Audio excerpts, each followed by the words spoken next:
Mesdames, Messieurs, bonsoir. Jeudi 3 mai 2018, voici la une du journal. L'événement qui mobilise les hommes des médias ce 3 mai, la journée mondiale de la liberté de la presse avec épicentre au Ghana. Occasion pour une évaluation de la presse camerounaise entre liberté et précarité. L'événement qui mobilise le monde rural, l'ouverture du 3e salon avicole international ce jeudi à Yaoundé. À suivre dans le journal les solutions de sortie de crise pour le secteur avicole camerounais. L'événement qui mobilise dans la région de l'extrême nord, l'ouverture demain vendredi des 21e Jeux universitaires à Maroua, une édition pour consolider le retour à la normale dans le septentrion. Écho de la veillée d'armes, ce sera en page des sports. Et puis le délégué du gouvernement auprès de la communauté urbaine de Douala, le docteur Fritz Tonton-Tonnet, est l'invité du 20h30. Il sera dans ce studio pour parler des dernières mutations en cours dans la capitale économique. Voilà pour les titres. En ouverture du journal, l'état des lieux dans un secteur en quête de repères, les hommes de médias qui célébraient ce 3 mai la 25e journée mondiale de la liberté de la presse sous le thème évocateur médias, justice et état de droit. Les contrepoids du pouvoir, une journée où la presse camerounaise s'est regardée dans le miroir, un reflet en demi-teinte entre avancées et défis. Voici l'évaluation de Oswald Modon. Le paysage médiatique camerounais peut en faire pâlir plus d'un. Radio, télé, presse écrite et cybernétique, c'est plus de 700 titres cumulés recensés. Et encore. Mais ce foisonnement reste diversement apprécié. L'existence, c'est d'abord le dynamisme, le pluralisme, mais l'existence, c'est aussi la résilience. Si c'est des journaux qui sont précaires, si c'est des journaux qui peuvent paraître aujourd'hui et ne pas paraître demain, leur nombre importe peu. Le fait est que la loi de 90 est venue consacrer une liberté de ton au gré des lignes éditoriales. Sur le curseur de pas libre et libre, je dirais qu'elle se place du côté de libre. Si on tient compte des contenus, ce que les gens disent à la radio, les gens sont libres à exprimer leur opinion. Seulement, la multitude d'organes de presse n'est que l'arbre qui cache la forêt. Une forêt de précarité pour l'essentiel. Baisse des chiffres de vente, baisse des recettes publicitaires, absence de soutien de l'État à la presse. Donc quand vous avez ces trois causes-là, ça vous donne l'ampleur du mal. Là réside l'un des chantiers de la presse camerounaise. Sa survie en dépend. Ces grands chantiers sont inachevés. L'aide à la presse est parfois un brouillard, une distribution qui subdivise trop. L'univers de la presse camerounaise peut aussi être impitoyable, à cause de certains francs-tireurs qui ont investi le milieu du fait de sa porosité. Un autre chantier. Cette célébration a donné l'occasion à la section camerounaise de l'Union de la presse francophone de tenir un symposium sur le traitement de l'information en période électorale. La rencontre était présidée par le ministre de la Communication, Issa Chiroma Bakari, aux côtés de Tidiane Dio, l'envoyé spécial de Madame la secrétaire générale de l'OIF. Et on retient notamment que le Cameroun abritera les prochaines assises de la presse francophone. Ce sera au mois de novembre. L'essentiel sur ce symposium. Daniel Menanga. Libre de penser, d'exprimer son opinion, mais dans la limite de la responsabilité. C'est à ce principe que tient le rapport du journaliste à la collecte de l'information en période électorale. Il n'y a pas de champ sans contre-champ, il n'y a pas de liberté sans responsabilité. Et cette responsabilité-là, elle fait appel à notre conscience personnelle, elle fait appel à notre rapport avec la vérité des faits. Il n'est nullement question de s'autocensurer. L'Union internationale de la presse francophone, section Cameroun, a bien choisi le timing et les acteurs. Pour que l'OIF accepte de dépêcher son représentant, le professeur qui, du haut de savoir, nous a éclairés, nous a éblouis, il faudrait bien qu'elle ait beaucoup de considération, d'égard pour notre nation, mais qu'elle se rassure également de ce que la presse au Cameroun est une presse qui exerce en toute liberté. Et la grande nouvelle, l'onction du chef de l'État à l'UPF Cameroun pour la tenue d'un événement de grande envergure. C'est un moment fondateur, c'est un marqueur dans l'histoire de la presse camerounaise. En novembre prochain, le Cameroun sera le point de chute de plus de 500 journalistes venus des 4 coins du monde pour les 48e assises de la presse francophone, ici au pays.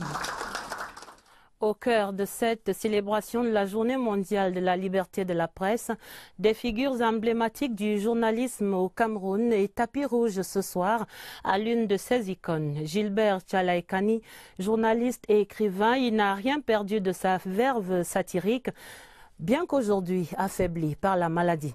Notre reporter Agnès Solange Abessolo est allé lui rendre un hommage mérité en cette journée. Regardez.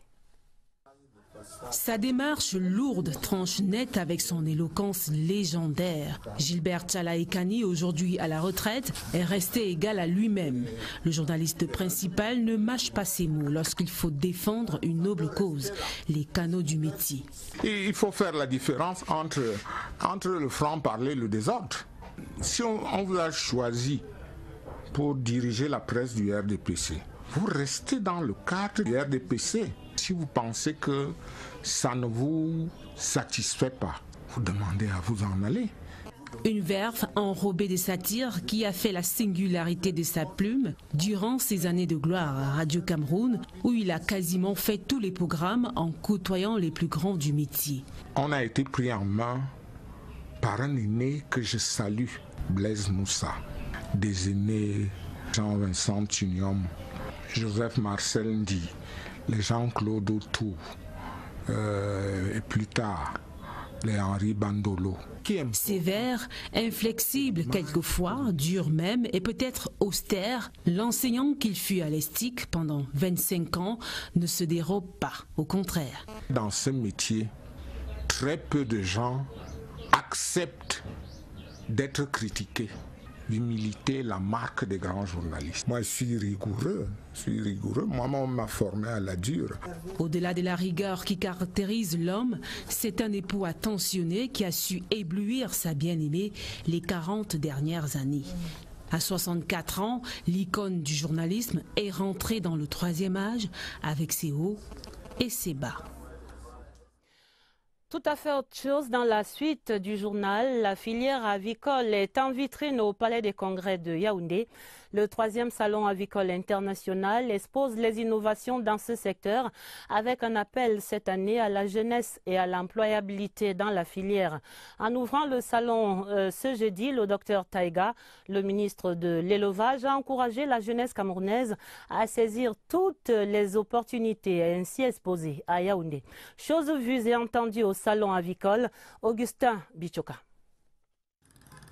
La 3e édition du Salon avicole international qui se déploie sur ce versant arrière du Palais des Congrès de Yaoundé intervient dans un contexte marqué par des difficultés qui plombent encore la filière avicole. On sort d'une grave crise de grippe aviaire. Ils ont besoin de moyens justement pour se relancer face aux difficultés par exemple de formation. Et ils ignorent donc par là les problèmes de biosécurité. Le ministère de l'élevage, des pêches et des industries animales et l'interprofession avicole, par ces rencontres, permettent aux Camerounais de nouer des fructueux contacts avec des partenaires dont ils auraient pu difficilement posséder des liens. Le Cameroun est un pays béni parce que Dieu vous a donné l'eau et le soleil, qui sont de l'or vert. Et l'aviculture, c'est une poule, c'est une machine qui va transformer la protéine végétale en viande, en protéine animale. Et cette protéine végétale est disponible ici en quantité. Maintenant, ce dont l'aviculture a besoin, c'est de technicité. 3 communications ont été développées en cette journée inaugurale, bien courue du reste, portant sur le thème du salon, à savoir aviculture, jeunesse et emploi. L'aviculture, c'est une espèce à cycle court, dont les investissements permettent un retour sur l'investissement très rapidement. Et vous savez que la jeunesse, c'est la force. La jeunesse, c'est les ambitions. Le chef de l'État a demandé à la jeunesse d'oser, et nous leur donnons l'occasion d'oser. Viendra la dernière articulation, l'inauguration officielle et la visite des stands du SAVI qui se referme samedi prochain. Dans la suite du journal, l'évaluation de la coopération entre le Cameroun et ses partenaires que sont la Banque africaine de développement, le Fonds monétaire international et la Banque mondiale. La revue du programme 2017-2019 est en cours cette semaine à Yaoundé. Le plénipotentiaire pour le Cameroun est le ministre de l'économie Alamine Ousmane Meh qui recevait la mission en audience ce jeudi. Je vous propose d'entendre ici les appréciations du chef de la mission FMI au Cameroun sur l'état de cette coopération. Madame Corinne Delcha est interviewée par Eugène Mbé. Depuis juin dernier, on a construit d'excellentes relations. On est vraiment là dans un esprit de partenariat. Donc de part et d'autre, on est vraiment là pour travailler ensemble et travailler à l'intérêt du pays. Donc vous connaissez le contexte du programme, qui est un contexte régional difficile. Le Cameroun s'est engagé, un des premiers à faire un effort, ainsi que les autres pays, pour établir des finances publiques soutenables. Donc on salue ces efforts et on continue à travailler ensemble également pour des objectifs de moyen terme, comme le disait le directeur adjoint du département Afrique, qui vise à une croissance plus soutenue et plus inclusive. Actualité en perspective au Sénat, ce sera l'élection demain vendredi du bureau de la Chambre. Les sénateurs membres du groupe parlementaire RDPC sont ainsi conviés à une importante réunion du groupe. Ce sera dès 9h30 au Palais des Congrès de Yaoundé. C'est un communiqué signé pour le secrétaire général du comité central du Rassemblement démocratique du peuple camerounais, Jean Kueté, par le secrétaire général adjoint Amadioda Adjoudji. Et en attendant cet autre grand moment demain, les sénateurs vivent encore l'émotion de la remise des attributs. C'était hier mercredi, cérémonie prolongée par des festivités dans la ville jusque très tôt ce matin. L'ambiance dans quelques lieux de célébration. Richard Talatodem. L'ambiance du Palais des Congrès n'était que le début de la fête qui s'est poursuivie dans les quartiers. À Bastos, chez le sénateur Sylvestre Naondoua, le public est venu nombreux le féliciter pour la confiance à lui refaite par le président Paul Biya. Même en pleine fête, l'homme relève que le RDPC, son parti politique, est un parti très discipliné. Tous les sénateurs ont choisi de rester au Sénat. C'est donc pour nous une réelle fierté. Le RDPC a montré aux gens qu'il était capable de discipliner sa troupe. Anne Colmessin, la résidence de Sa Majesté Fonchafa 12 avait toutes les allures d'un palais royal. Des groupes de danse, des invités de haut vol, parmi lesquels des membres du gouvernement, pour partager les émotions du désormais sénateur.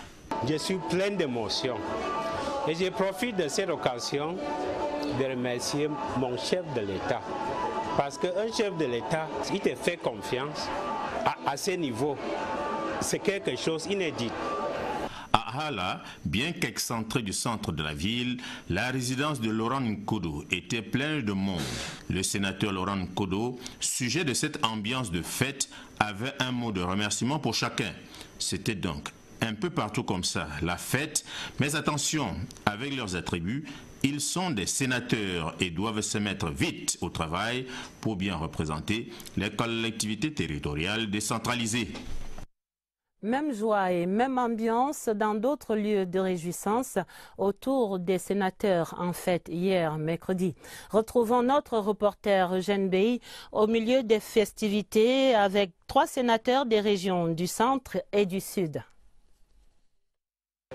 Chaleureuse accolade dans la pure tradition africaine, illustration d'une amitié sincère et d'un plaisir renouvelé de porter encore les attributs de parlementaire. Le sénateur partage ces instants avec les amis et membres de la famille. Son souhait, voir un Sénat plus offensif au cours de cette deuxième législature. Nous sommes des sénateurs d'action. Nous allons tout faire pour développer notre région. Nous allons tout faire pour accompagner le chef de l'État, pour amener l'émergence dans nos régions. Nous sommes rassurés que cette mandature arrive dans un signe de détermination et de volonté politique, l'action. C'est un sentiment de joie, c'est un sentiment de fierté, mais un sentiment de reconnaissance. Quand je dis reconnaissance, c'est à l'égard de notre président national, le président Paul Biya. Autre lieu, même esprit. Des personnalités bien connues dévisent en toute décontraction avec le maître de séance. Pour le sénateur à l'honneur, le temps est venu de donner un coup d'accélérateur au processus de décentralisation. Notre mandat, j'entends le mettre dans l'aide à la décentralisation, qui est un thème majeur maintenant dans notre pays. Le Sénat peut y adhérer complètement, aider les régions à essayer de s'épanouir, parce que l'État central ne peut pas tout faire. Parce que, en pareille circonstance, la joie n'est totale que si le partage est intégral. Quelques membres de famille et amis se sont joints à l'élu du jour pour donner plus de couleur à la fête. Les régions en vitrine dans le 20h30. Le dossier questionne ce soir les méthodes usitées par les Camerounais pour perdre du poids. La surcharge pondérale est en effet une véritable préoccupation pour la santé. Mais la nécessité de perdre du poids ne devrait pas conduire à des breuvages et à des pratiques contre-indiquées par les médecins, des pratiques jugées dangereuses pour la santé. Les constats d'Elisabeth Nathalie Song à Aboya. À Boya, la prise de poids excessive semble être le combat personnel des hommes et femmes de cette localité.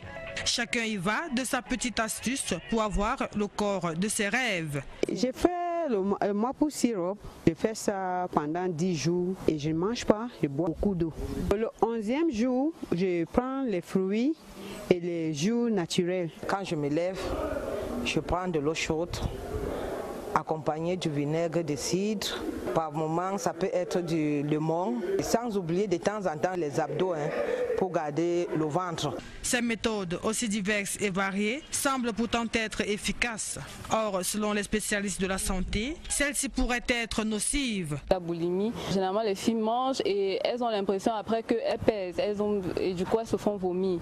Ça c'est très grave parce qu'à la longue ça irrite, ça envoie des messages contradictoires au cerveau. Le régime, vous sous-alimentez, vous êtes exposé à la majorité des infections puisque vos défenses immunitaires sont basses. La diminution du système immunitaire n'est plus à même à se défendre proprement. Entre tisane, thé amincissant, coupe-faim et autres, chacun y va du sien sans toutefois tenir compte de l'avis d'un spécialiste. Comment donc obtenir le poids optimal et garder la ligne, comme on dit? C'est la préoccupation de bon nombre, surtout dans les grandes villes où l'obésité est à l'origine de plusieurs pathologies telles que l'hypertension artérielle ou encore le diabète. Voici maintenant les conseils des spécialistes pour garder la ligne et la santé en même temps. Flavien Zorbo nous les donne depuis Boya. Le sujet touche une grande majorité de personnes ici à Boya. La perte de poids volontaire et du coup, les marchés des produits amaigrissants fleurissent. La course contre le surpoids est alors lancée, tout y passe vraiment. D'avis des spécialistes de la santé, l'amaigrissement requiert. Il faut trier ce que vous mangez. Il faut contrôler ce que vous mangez, en quantité et en qualité. L'inactivité, la meilleure des choses à faire, c'est l'exercice physique. Au sujet de la prise de thé et autres tisanes, l'expert ajoute. Je déconseille la prise de médicaments pour soi-disant contrôler le poids, pour diminuer le poids. Mais écoutez, dès que vous prenez des comprimés, du thé ou quoi que ce soit, pour dérégulariser la biochimie, mais écoutez, vous mettez votre foie en détresse. On le comprend bien. Il est tout simplement utile de discipliner son alimentation et d'exercer une activité sportive. C'est par là que passe le poids de forme. Je vous l'annonçais dès l'entame de ce journal, le délégué du gouvernement auprès de la communauté urbaine de Douala est l'invité de ce 20h30. Bonsoir, le docteur Fris Ntoné, vous êtes avec nous. Bonsoir. Merci de nous faire l'amitié de cette présence sur ce plateau du 20h30. Et vous venez pour nous annoncer la création à Douala de cette société d'économie mixte de gestion du patrimoine. De quoi s'agit-il exactement? Effectivement, la ville de Douala est, à travers la communauté urbaine, promotrice actuellement la création d'une société d'économie mixte locale de gestion de patrimoine. C'est une étape logique qui fait suite aux exigences ou alors aux recommandations du nouveau plan directeur d'urbanisme et les plans d'occupation de sol, document qui a été approuvé en août 2015 et qui met en place un certain nombre de mécanismes pour qu'on assure à Douala le développement harmonieux et durable à l'horizon 2025. Ce document a été élaboré de manière inclusive, c'est-à-dire avec la participation de toutes les populations. Ce qu'il nous faut en termes financiers à l'horizon 2025, c'est 1500 milliards. À ce jour, nous avons pu comptabiliser autour de 500-600 milliards de francs CFA. Cotisés par qui? L'État, le secteur privé, et les partenaires au développement. Il nous faut donc, pour que nous donnions toutes les chances à notre plan directeur d'urbanisme de s'épanouir, près de 900 milliards de francs CFA. Beaucoup d'argent dans 7 ans. Dans 7 ans.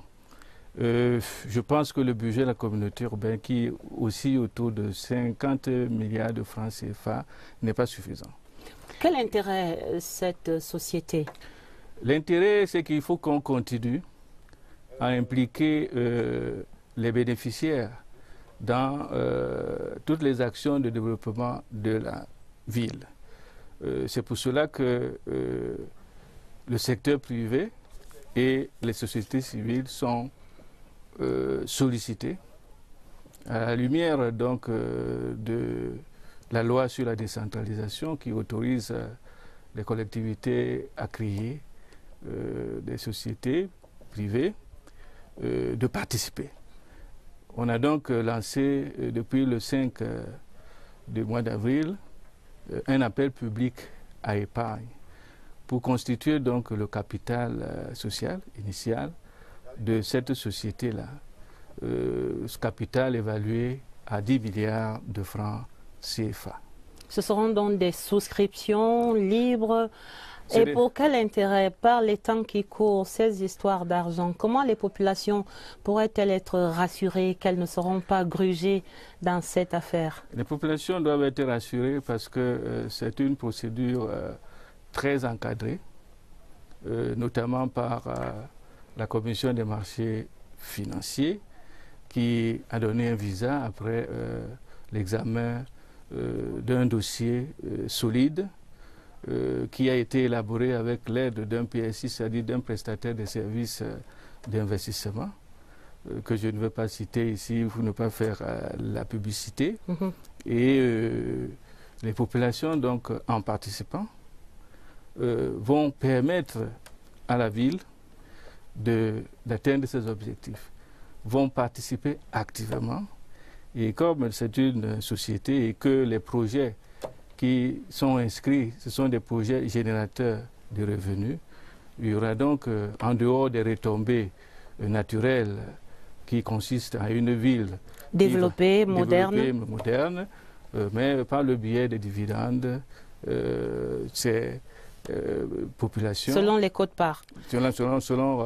Qui contrôlera cette gestion? Comment les populations auront-elles la mainmise ou le regard sur cette gestion, monsieur le délégué du gouvernement? Il y a les contrôles par le gendarme de l'État, qui est la commission des marchés financiers. Il y a l'organisation même structurelle de cette entreprise. Y a-t-il un conseil d'administration? Qui a une assemblée générale, un conseil d'administration. La répartition même du capital peut rassurer, en ce sens que le secteur privé a jusqu'à 67% de parts et subdivisé en deux parties, les personnes morales, 20%, et les personnes physiques, c'est-à-dire vous et moi, 47%. Merci de nous inclure. La société donc, est pratiquement contrôlé par vous et moi.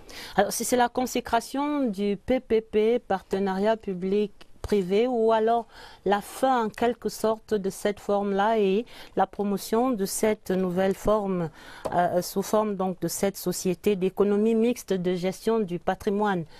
Qu'est-ce qui change exactement? Ce qui change, c'est que les partenariats publics-privés, qui sera le mode de prédilection que nous allons utiliser, sera plutôt renforcé. Parce qu'un partenariat public-privé à contact direct met en présence deux entités qui n'ont pas les mêmes méthodes, deux entités qui n'ont pas les mêmes maîtrises d'une ingénierie financière et technique. C'est pour cela que la ville, à travers la communauté urbaine, aura ses partenaires privés à travers donc cette société qui offrira donc toutes les conditions de sécurité vis-à-vis de tout investisseur ou promoteur et d'une manière générale, on y inclut exclusivement les projets générateurs de revenus. À quand les premiers projets pour terminer? Pour commencer, nous avons 3 projets pilotes. Le marché de New Daido, le marché de Bonamou-Sadi et le parc de loisirs de la Besseke. Ainsi validé par les populations aussi? Validé par les populations, validé par la commission des marchés financiers. Alors, c'est futuriste tout cela. Nous vous souhaitons bon vent dans ces grands projets pour la ville de Douala, monsieur le délégué du gouvernement, et beaucoup de courage. Merci beaucoup. Surtout, avant de se quitter, il faut quand même noter que la période de souscription est en cours. Elle finit théoriquement... Grande information, appelle la contribution. Voilà, elle finit le 22 mai. D'autres personnes hors de la ville de Douala, d'autres Camerounais pourraient venir souscrire, ou ça concerne seulement les Doualais, comme on dit à Douala? Au nord, sud, les Camerounais de la diaspora, tout le monde, puisque la capitale économique est pour tout le monde. L'action, c'est 10 000. Le minimum, 10 000 francs CFA. Le minimum, c'est 15 actions, c'est-à-dire 150 000 francs CFA. Les associations sont aussi les bienvenues parce que nous tous, nous sommes dans les associations et nous savons que c'est les milieux par excellence où l'épargne est constituée, cristallisée. Voilà donc une occasion de faire fructifier l'épargne et d'une manière ou d'une autre, la vie de l'association ne peut que bien se porter. Avec des garanties, vous l'avez dit. Merci. Voilà. Merci et bon vent. Restez avec nous pour la grande enquête du journal. Les raisons des piètres performances dans la région du nord, de l'extrême nord, aux examens officiels et les remèdes possibles à ce diagnostic. Les récentes statistiques de l'Office du baccalauréat du Cameroun classent en effet la région de l'extrême nord en queue de liste, une position qui interpelle les responsables locaux des enseignements secondaires. À ce grand mal, quels sont donc les grands remèdes? C'est l'enquête de Elvis Nguimezon à Maroua. L'extrême nord, la plus belle des régions, semble davantage avoir gagné le pari de son charme que celui de l'éducation de sa jeunesse. Le classement 2017 de l'Office du baccalauréat du Cameroun fait d'elle le mauvais élève de la classe. Pourquoi? Parce que dès le recrutement, nous ne prenons pas des enfants qui ont les prérequis nécessaires. L'autre raison, c'est l'absentéisme notoire des enseignants. 4 de ces établissements scolaires figurent parmi les 10 derniers d'un classement qui a évalué les performances de 1180 institutions du secondaire. Le lycée de Ourochede, comme beaucoup d'autres établissements de la région de l'extrême nord, est confronté à des difficultés infrastructurelles. Il manque de salles de classe, il manque de salles spécialisées, il manque de bibliothèques. Le collège Baba Simon, qui autrefois faisait la fierté de la région, occupe le 214e siège. Aucun lycée classique de l'extrême nord ne figure parmi les 400 premiers établissements. Ces chefs d'établissement utilisent-ils bien ces contributions exigées? Parce qu'il faut qu'on construise nos établissements. Le collège bilingue Jacques de Bernon, premier établissement du Septentrion, occupe la 19e position selon les statistiques. Suivi de proximité avec nos enfants. Et que chaque enfant puisse réussir. Et si chaque enfant réussit, ça fait forcément le 100%. C'est vraiment ça, c'est notre vision. Le diagnostic étant établi, on affirme au niveau de la délégation régionale des enseignements secondaires avoir pris des mesures fortes pour infléchir la courbe des mauvaises performances pour les années à venir. Dernièrement, il y a eu formation des enseignants dans tous les chefs-lieux de département de notre région. Le maçon sera jugé au pied du mur.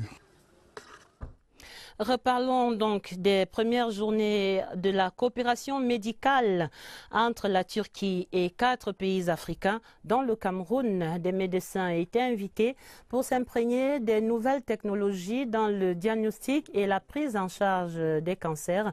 Une expérience turque à l'avant-garde de la médecine et dont témoignent déjà certains patients africains. Des avancées vécues par l'envoyé spécial Lassiar TV à Istanbul, Lucie Colette Avolo. Une lueur d'espoir pour les patients atteints du cancer. Dans la ville de Kayseri en Turquie, cette formation hospitalière accueille parmi ses malades un grand nombre d'Africains. Ici, le traitement se passe très bien. Le même jour quand je suis arrivée, c'est là qu'ils ont commencé les examens. Après les examens, il m'a dit tout de suite que le sein était vraiment affecté, qu'ils allaient enlever le sein. J'ai fait 8 chimios. Avec la chimio même, j'ai pas eu de difficultés. J'ai eu droit à 6 cures de chimio. Et là, depuis hier, j'ai commencé la radiothérapie. J'ai 35 séances de radio à faire. Pour l'heure, je n'ai pas encore fini, mais tout se passe très bien. Donc, d'ici 2 mois, je rentre chez moi. La maladie a été découverte en Côte d'Ivoire en 2016. Un cancer de vessie. Quand je suis arrivé ici, 1 semaine après, on m'avait déjà enlevé la tumeur. Et puis ils ont commencé immédiatement la radiothérapie. On m'a prescrit 30 séances, il me reste 5. Le dispositif technologique de pointe utilisé dans cet hôpital rend le traitement des cancers plus tolérant. Je suis déjà guérie. Parce qu'il m'a confirmé qu'il a enlevé la boule, il a enlevé le sein, parce que c'est dans le sein que la maladie était. Le cancer, ce n'est pas une fatalité. Aujourd'hui, on soigne le cancer. Avec cette évolution scientifique, le cancer, jadis considéré comme une fatalité, se guérit de plus en plus. D'autres échos de la fête internationale du travail avec une entreprise au cœur de cette célébration. C'est la MAGSI, la mission d'aménagement et de gestion des zones industrielles. Le personnel a marqué sa présence au boulevard du 20 mai et la fête s'est poursuivie dans les locaux au quartier Van, ici à Yaoundé. Une occasion pour le directeur général, Christol Georges Manon, d'installer une cellule de lutte contre la corruption au sein de la MAGSI. Christelle Boudjeka. Le 1er mai de la MAGSI s'est ouvert au centre-ville, lieu de rassemblement des employés, décidés à améliorer la compétitivité de l'industrie camerounaise. La mission d'aménagement et de gestion des zones industrielles MAGSI est présente dans le centre, l'Adamawa, le littoral, le nord, le nord-ouest, l'est et le sud-ouest. Dans chaque région, la même détermination prévaut. Donner le meilleur de moi-même dans les responsabilités qui sont les miennes et surtout, en tant que délégué, c'est d'être un exemple porteur pour les autres. La MAGSI poursuit son expansion et on la retrouvera bientôt à Meyomesala dans le sud. Parallèlement, la MAGSI structure ses méthodes de travail pour satisfaire l'État à 100%. Elle a donc créé une cellule de lutte contre la corruption et procédé à l'installation de ses membres. Il y a beaucoup d'intérêt, beaucoup d'appétit pour les terres. Il est bon que nous ayons quand même des gens qui sont là pour veiller à ce que les choses se passent normalement. Donc cette cellule a été créée justement parce que nous sommes un secteur un peu délicat et nous avons besoin donc de personnel compétent qui pourrait donc nous aider à juguler un certain nombre de maux que nous constatons, nous observons depuis un certain temps ici. Depuis 1971, la Magzi, établissement public à caractère industriel et commercial, gère les implantations industrielles en protégeant l'environnement. Le staff dirigeant a choisi d'offrir des matériaux de construction et d'équipement au personnel admis à faire valoir leurs droits à la retraite. Corrélativement, le top management de l'office a réceptionné ces trophées en rappelant à ses collaborateurs les missions de la Magzi.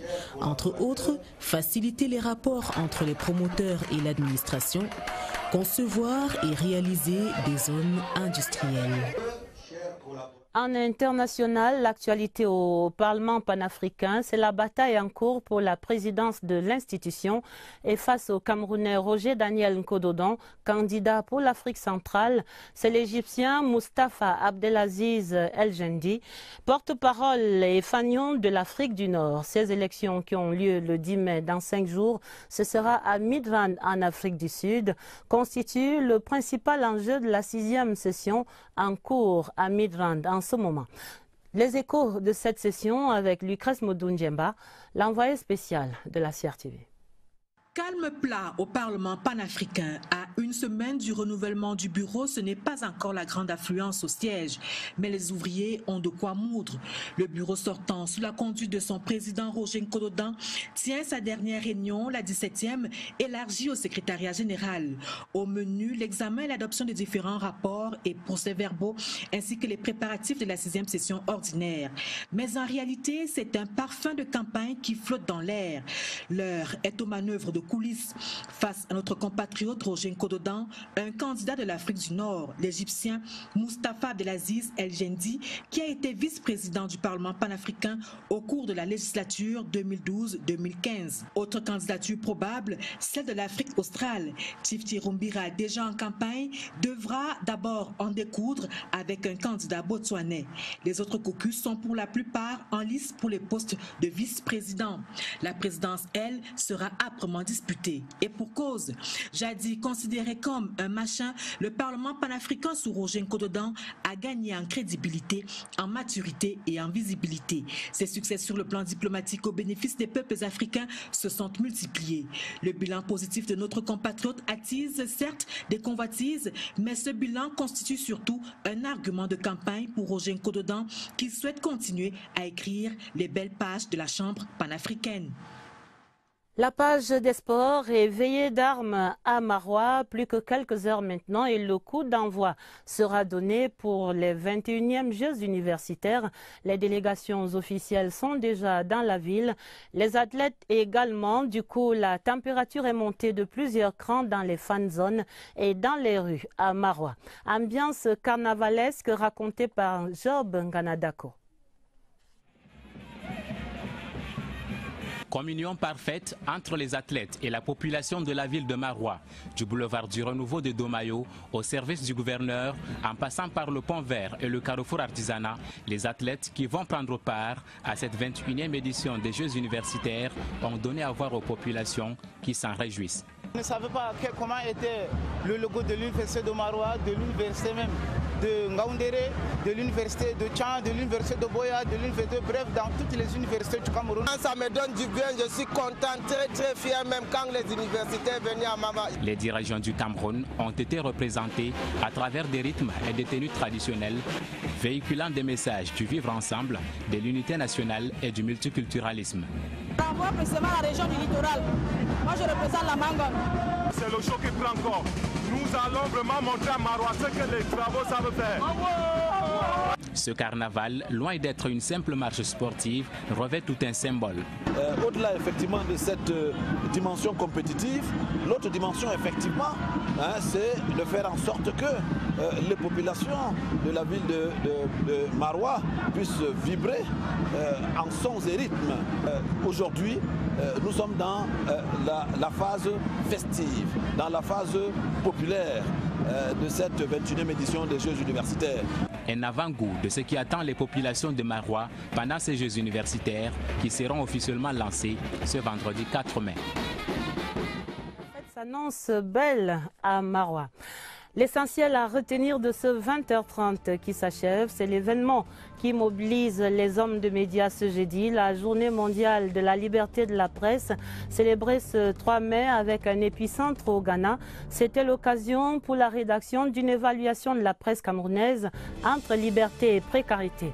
L'événement qui mobilise le monde rural, l'ouverture du 3e salon avicole international. À suivre, c'était les solutions de sortie de crise pour le secteur avicole sinistré en crise au Cameroun. L'événement qui mobilise dans la région de l'extrême nord, on vient de le voir, l'ouverture annoncée demain vendredi des 21e Jeux universitaires à Maroua. L'ambiance est carnavalesque dans les rues de la capitale de la région de l'extrême nord. Les Jeux universitaires dont le coup d'envoi sera donné dès demain, vendredi. Le délégué du gouvernement auprès de la communauté urbaine de Douala, le docteur Fris Ntonen, était l'invité de ce 20h30 pour annoncer les dernières mutations en cours dans la capitale économique.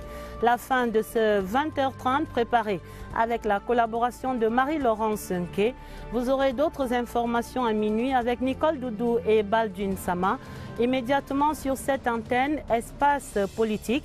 Puis vous retrouverez Karine Olive Yabit dès demain pour les éditions du week-end au 20h30. Vous pouvez revoir ce journal et toutes les éditions d'informations de CRTV News sur notre site internet à l'adresse www.crtv.cm. D'avance, un très bon week-end et à lundi 20h30.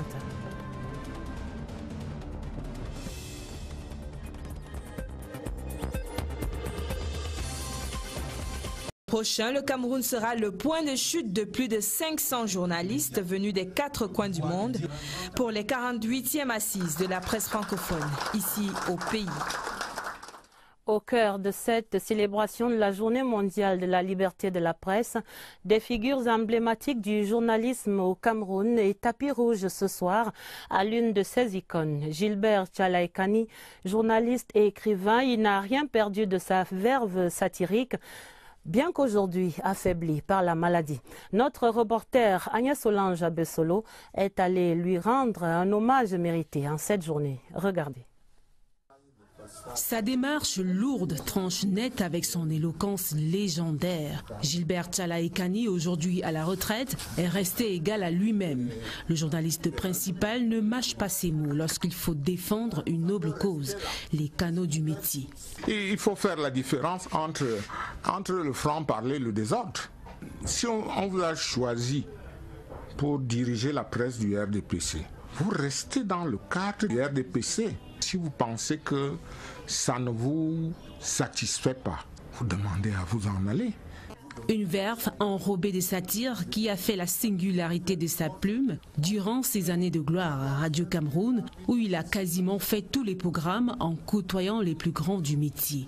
On a été pris en main par un aîné que je salue, Blaise Moussa. Des aînés Jean-Vincent Tunium, Joseph Marcel Ndi, les Jean-Claude Autour, et plus tard, les Henri Bandolo. Sévère, inflexible quelquefois, dur même et peut-être austère, l'enseignant qu'il fut à l'ESTIC pendant 25 ans ne se dérobe pas, au contraire. Dans ce métier, très peu de gens acceptent d'être critiqués. L'humilité est la marque des grands journalistes. Moi, je suis rigoureux. Moi, on m'a formé à la dure. Au-delà de la rigueur qui caractérise l'homme, c'est un époux attentionné qui a su éblouir sa bien-aimée les 40 dernières années. À 64 ans, l'icône du journalisme est rentrée dans le 3e âge avec ses hauts et ses bas. Tout à fait autre chose dans la suite du journal. La filière avicole est en vitrine au Palais des Congrès de Yaoundé. Le 3e salon avicole international expose les innovations dans ce secteur avec un appel cette année à la jeunesse et à l'employabilité dans la filière. En ouvrant le salon ce jeudi, le docteur Taïga, le ministre de l'élevage, a encouragé la jeunesse camerounaise à saisir toutes les opportunités ainsi exposées à Yaoundé. Chose vue et entendue au salon avicole, Augustin Bichoka. La 3e édition du Salon avicole international qui se déploie sur ce versant arrière du Palais des Congrès de Yaoundé intervient dans un contexte marqué par des difficultés qui plombent encore la filière avicole. On sort d'une grave crise de grippe aviaire. Ils ont besoin de moyens justement pour se relancer face aux difficultés par exemple de formation. Et ils ignorent donc par là les problèmes de biosécurité. Le ministère de l'Élevage, des Pêches et des Industries animales et l'interprofession avicole, par ces rencontres, permettent aux Camerounais de nouer des fructueux contacts avec des partenaires dont ils auraient pu difficilement posséder des liens. Le Cameroun est un pays béni parce que Dieu vous a donné l'eau et le soleil, qui sont de l'or vert. Et l'aviculture, c'est une poule, c'est une machine qui va transformer la protéine végétale en viande, en protéine animale. Et cette protéine végétale est disponible ici en quantité. Maintenant, ce dont l'aviculture a besoin, c'est de technicité. 3 communications ont été développées en cette journée inaugurale, bien courue du reste, portant sur le thème du salon, à savoir aviculture, jeunesse et emploi. L'aviculture, c'est une espèce à cycle court, dont les investissements permettent un retour sur investissement très rapidement. Et vous savez que la jeunesse, c'est la force. La jeunesse, c'est les ambitions. Le chef de l'État a demandé à la jeunesse d'oser, et nous leur donnons l'occasion d'oser. Viendra la dernière articulation, l'inauguration officielle et la visite des stands du SAVI qui se referme samedi prochain. Dans la suite du journal, l'évaluation de la coopération entre le Cameroun et ses partenaires que sont la Banque africaine de développement, le Fonds monétaire international et la Banque mondiale. La revue du programme 2017-2019 est en cours cette semaine à Yaoundé. Le plénipotentiaire pour le Cameroun est le ministre de l'économie Alamine Ousmane Meh qui recevait la mission en audience ce jeudi. Je vous propose d'entendre ici les appréciations du chef de la mission FMI au Cameroun sur l'état de cette coopération. Madame Corinne Delcha est interviewée. Ils se sont joints à l'élu du jour pour donner plus de couleur à la fête. Les régions en vitrine dans le 20h30. Le dossier questionne ce soir les méthodes usitées par les Camerounais pour perdre du poids. La surcharge pondérale est en effet une véritable préoccupation pour la santé. Mais la nécessité de perdre du poids ne devrait pas conduire à des breuvages et à des pratiques contre-indiquées par les médecins, des pratiques jugées dangereuses pour la santé. Les constats d'Elisabeth Nathalie Song à Aboya. À Boya, la prise de poids excessive semble être le combat personnel des hommes et femmes de cette localité. Chacun y va de sa petite astuce pour avoir le corps de ses rêves. J'ai fait le Maple Syrup, je fais ça pendant 10 jours et je ne mange pas, je bois beaucoup d'eau. Le 11e jour, je prends les fruits et les jus naturels. Quand je me lève, je prends de l'eau chaude, accompagné du vinaigre de cidre. Par moment, ça peut être du limon. Sans oublier de temps en temps les abdos pour garder le ventre. Ces méthodes, aussi diverses et variées, semblent pourtant être efficaces. Or, selon les spécialistes de la santé, celles-ci pourraient être nocives. La boulimie, généralement les filles mangent et elles ont l'impression après qu'elles pèsent, et du coup elles se font vomir. Ça c'est très grave parce qu'à la longue ça irrite, ça envoie des messages contradictoires au cerveau. Le régime, vous sous-alimentez, vous êtes exposé à la majorité des infections puisque vos défenses immunitaires sont basses. La diminution du système immunitaire n'est plus à même à se défendre proprement. Entre tisane, thé amincissant, coupe-faim et autres, chacun y va du sien sans toutefois tenir compte de l'avis d'un spécialiste. Comment donc obtenir le poids optimal et garder la ligne, comme on dit? C'est la préoccupation de bon nombre, surtout dans les grandes villes où l'obésité est à l'origine de plusieurs pathologies telles que l'hypertension artérielle ou encore le diabète. Voici maintenant les conseils des spécialistes pour garder la ligne et la santé en même temps. Flavien Zorbo nous les donne depuis Boya. Le sujet touche une grande majorité de personnes ici à Boya. La perte de poids volontaire et du coup, les marchés des produits amaigrissants fleurissent. La course contre le surpoids est alors lancée, tout y passe vraiment. D'avis des spécialistes de la santé, l'amaigrissement requiert. Il faut trier ce que vous mangez. il faut contrôler ce que vous mangez, en quantité et en qualité. L'inactivité, la meilleure des choses à faire, c'est l'exercice physique.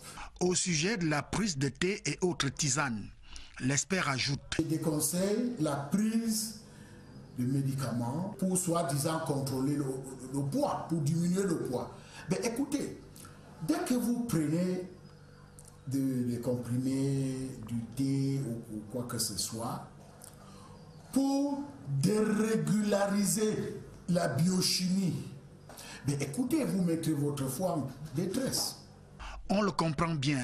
Il est tout simplement utile de discipliner son alimentation et d'exercer une activité sportive. C'est par là que passe le poids de forme. Je vous l'annonçais dès l'entame de ce journal, le délégué du gouvernement auprès de la communauté urbaine de Douala est l'invité de ce 20h30. Bonsoir, le docteur Fris Ntonentone, vous êtes avec nous. Bonsoir. Merci de nous faire l'amitié de cette présence sur ce plateau du 20h30. Et vous venez pour nous annoncer la création à Douala de cette société d'économie mixte de gestion du patrimoine. De quoi s'agit-il exactement? Effectivement, la ville de Douala est, à travers la communauté urbaine, promotrice actuellement la création d'une société d'économie mixte locale de gestion de patrimoine. C'est une étape logique qui fait suite aux exigences ou alors aux recommandations du nouveau plan directeur d'urbanisme et les plans d'occupation de sol. Document qui a été approuvé en août 2015 et qui met en place un certain nombre de mécanismes pour qu'on assure à Douala le développement harmonieux et durable à l'horizon 2025. Ce document a été élaboré de manière inclusive, c'est-à-dire avec la participation de toutes les populations. Ce qu'il nous faut en termes financiers à l'horizon 2025, c'est... Par Eugène Mbé. Depuis juin dernier, on a construit d'excellentes relations. On est vraiment là dans un esprit de partenariat. Donc de part et d'autre, on est vraiment là pour travailler ensemble et travailler à l'intérêt du pays. Donc vous connaissez le contexte du programme, qui est un contexte régional difficile. Le Cameroun s'est engagé, un des premiers à faire un effort, ainsi que les autres pays, pour établir des finances publiques soutenables. Donc on salue ces efforts et on continue à travailler ensemble également pour des objectifs de moyen terme, comme le disait le directeur adjoint du département Afrique, qui vise à une croissance plus soutenue et plus inclusive. Actualité en perspective au Sénat, ce sera l'élection demain vendredi du bureau de la Chambre. Les sénateurs membres du groupe parlementaire RDPC sont ainsi conviés à une importante réunion du groupe. Ce sera dès 9h30 au Palais des Congrès de Yaoundé. C'est un communiqué signé pour le secrétaire général du comité central du Rassemblement démocratique du peuple camerounais, Jean Kueté, par le secrétaire général adjoint Amadioda Adjodji. Et en attendant cet autre grand moment demain, les sénateurs vivent encore l'émotion de la remise des attributs. C'était hier mercredi, cérémonie prolongée par des festivités dans la ville jusque très tôt ce matin. L'ambiance dans quelques lieux de célébration. Richard Talatodem. L'ambiance du Palais des Congrès n'était que le début de la fête qui s'est poursuivie dans les quartiers. À Bastos, chez le sénateur Sylvestre Naondoua, le public est venu nombreux le féliciter pour la confiance à lui refaite par le président Paul Biya. Même en pleine fête, l'homme relève que le RDPC, son parti politique, est un parti très discipliné. Tous les sénateurs ont choisi de rester au Sénat. C'est donc pour nous une réelle fierté. RDPC a montré aux gens qu'il était capable de discipliner sa troupe. Anne Colmessin, la résidence de Sa Majesté Fonchafa XII avait toutes les allures d'un palais royal. Des groupes de danse, des invités de haut vol, parmi lesquels des membres du gouvernement, pour partager les émotions du désormais sénateur. Je suis plein d'émotions. Et je profite de cette occasion de remercier mon chef de l'État. Parce qu'un chef de l'État, il te fait confiance à ce niveau. C'est quelque chose d'inédit. À Hala, bien qu'excentrée du centre de la ville, la résidence de Laurent Nkodo était pleine de monde. Le sénateur Laurent Nkodo, sujet de cette ambiance de fête, avait un mot de remerciement pour chacun. C'était donc un peu partout comme ça, la fête, mais attention, avec leurs attributs, ils sont des sénateurs et doivent se mettre vite au travail pour bien représenter les collectivités territoriales décentralisées. Même joie et même ambiance dans d'autres lieux de réjouissance autour des sénateurs en fête hier mercredi. Retrouvons notre reporter Eugène Bey au milieu des festivités avec 3 sénateurs des régions du centre et du sud. Chaleureuse accolade dans la pure tradition africaine, illustration d'une amitié sincère et d'un plaisir renouvelé de porter encore les attributs de parlementaire. Le sénateur partage ces instants avec les amis et membres de la famille. Son souhait, voir un Sénat plus offensif au cours de cette 2e législature. Nous sommes des sénateurs d'action, nous allons tout faire pour développer notre région, nous allons tout faire pour accompagner le chef d'État, pour amener l'émergence dans nos régions. Nous sommes rassurés que cette mandature arrive dans un signe de détermination et de volonté politique, l'action. C'est un sentiment de joie, c'est un sentiment de fierté, mais un sentiment de reconnaissance. Quand je dis reconnaissance, c'est à l'égard de notre président national, le président Paul Biya. Autre lieu, même esprit.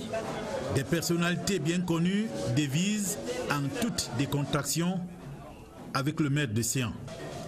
Pour le sénateur à l'honneur, le temps est venu de donner un coup d'accélérateur au processus de décentralisation. Notre mandat, j'entends le mettre dans l'aide à la décentralisation, qui est un thème majeur maintenant dans notre pays. Le Sénat peut y adhérer complètement, aider les régions à essayer de s'épanouir, parce que l'État central ne peut pas tout faire. Parce que, en pareille circonstance, la joie n'est totale que si le partage est intégral. Quelques membres de famille et amis.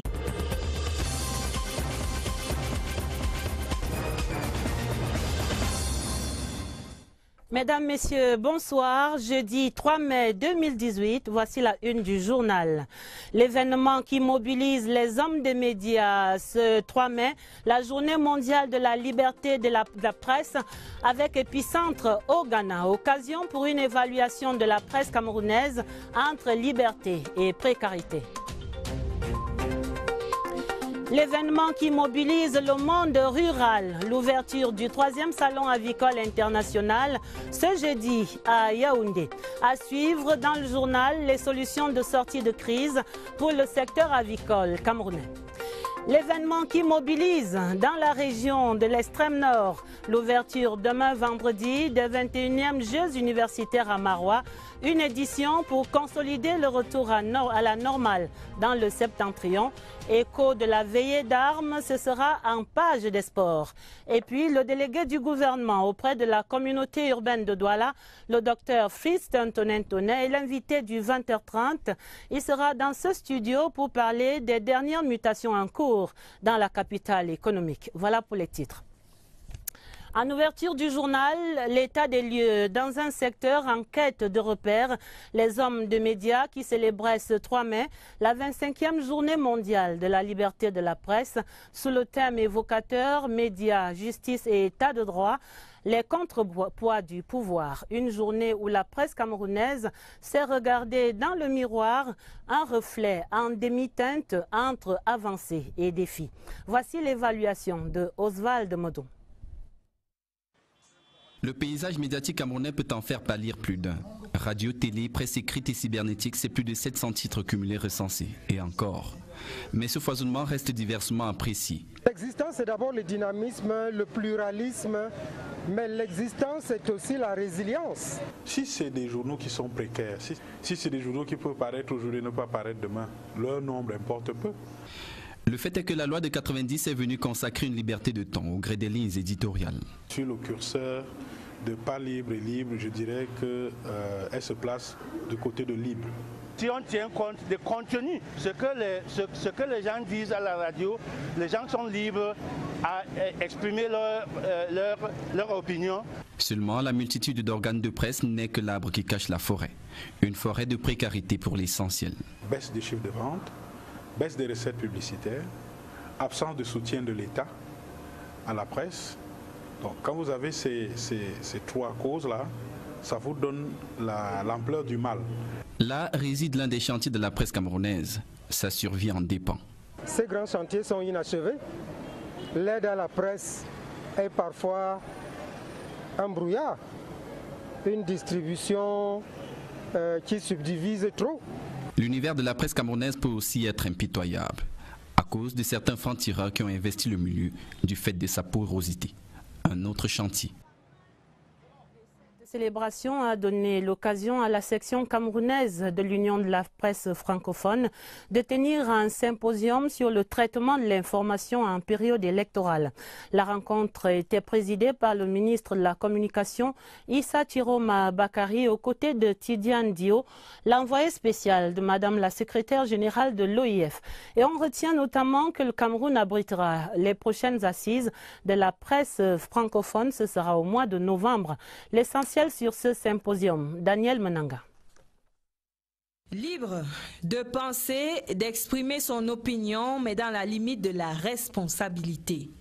C'est à ce principe que tient le rapport du journaliste à la collecte de l'information en période électorale. Il n'y a pas de champ sans contre-champ, il n'y a pas de liberté sans responsabilité. Et cette responsabilité-là, elle fait appel à notre conscience personnelle, elle fait appel à notre rapport avec la vérité des faits. Il n'est nullement question de s'autocensurer. L'Union internationale de la presse francophone, section Cameroun, a bien choisi le timing et les acteurs. Pour que l'OIF accepte de dépêcher son représentant, le professeur qui, du haut de savoir, nous a éclairés, nous a éblouis, il faudrait bien qu'elle ait beaucoup de considération, d'égard pour notre nation, mais qu'elle se rassure également de ce que la presse au Cameroun est une presse qui exerce en toute liberté. Et la grande nouvelle, l'onction du chef de l'État à l'UPF Cameroun pour la tenue d'un événement de grande envergure. C'est un moment fondateur, c'est un marqueur dans l'histoire de la presse camerounaise. En novembre, 1500 milliards. À ce jour, nous avons pu comptabiliser autour de 500-600 milliards de francs CFA. Cotisés par qui? L'État, le secteur privé, et les partenaires au développement. Il nous faut donc, pour que nous donnions toutes les chances à notre plan directeur d'urbanisme de s'épanouir, près de 900 milliards de francs CFA. Beaucoup d'argent dans 7 ans. Dans 7 ans. Je pense que le budget de la communauté urbaine, qui est aussi autour de 50 milliards de francs CFA, n'est pas suffisant. Quel intérêt cette société? L'intérêt, c'est qu'il faut qu'on continue à impliquer les bénéficiaires dans toutes les actions de développement de la ville.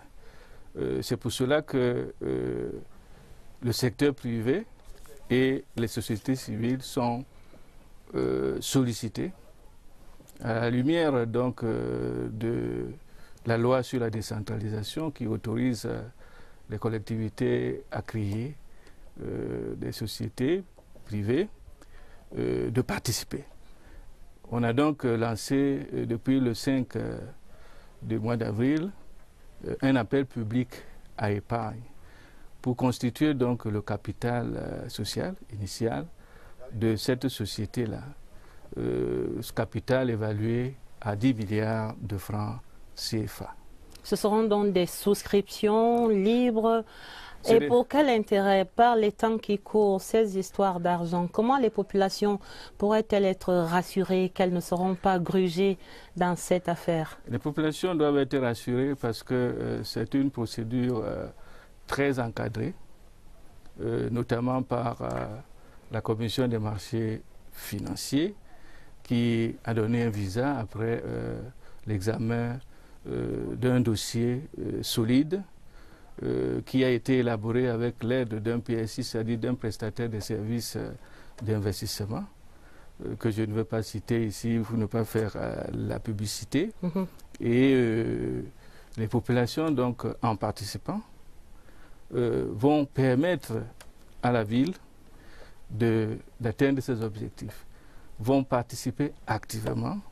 Et comme c'est une société et que les projets qui sont inscrits, ce sont des projets générateurs de revenus, il y aura donc, en dehors des retombées naturelles qui consistent à une ville développée, moderne, mais par le biais des dividendes, ces populations... Selon les quotes-parts.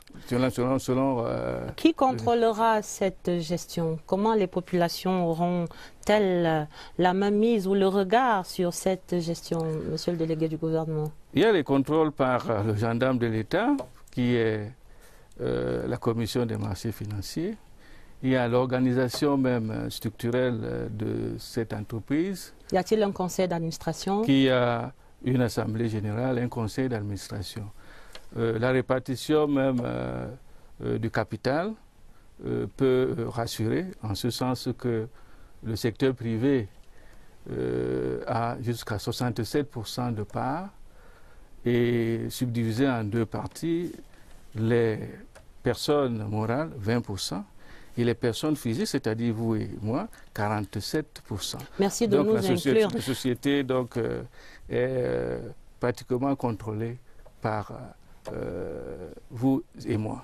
Alors, c'est la consécration du PPP, partenariat public-privé, ou alors la fin en quelque sorte de cette forme-là et la promotion de cette nouvelle forme, sous forme donc de cette société d'économie mixte de gestion du patrimoine. Qu'est-ce qui change exactement? Ce qui change, c'est que les partenariats publics-privés, qui sera le mode de prédilection que nous allons utiliser, sera plutôt renforcé. Parce qu'un partenariat public-privé à contact direct, mais en présence deux entités qui n'ont pas les mêmes méthodes, deux entités qui n'ont pas les mêmes maîtrises d'une ingénierie financière et technique. C'est pour cela que la ville, à travers la communauté urbaine,